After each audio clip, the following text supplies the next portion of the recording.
Param, pulum var iken eşim, dostum çok oldu. Lafta içlerinde hiç aç yoktu. Vallahi de, billahi de hepsi de oktu.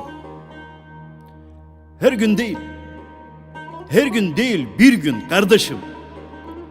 Ben aç kalınca hepsi kuş oldu. Uçup gitti.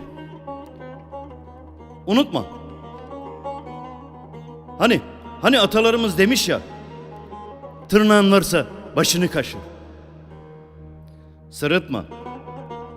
Hatırlarsın ha bu kardeşim. Paran varsa dost arama. Saçını başını boşa tarama. Kel de olsan yarana melhem olan olur, sırıtma.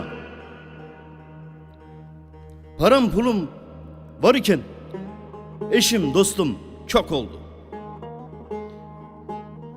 İçlerinde hiç aç yoktu. Hepsi dayı, hepsi kabadayı. Her gün değil bir gün arkadaşım.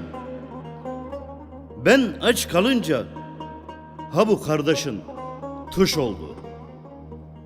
Ben aç kalınca ha bu kardeşin tuş oldu.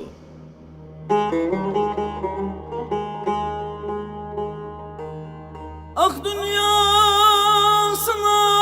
dünyasına, dünya benim diyanım. Dün gittik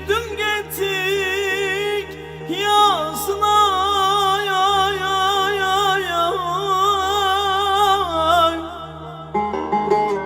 Oh dünya benim diyanım. Daha dün gittik yasına.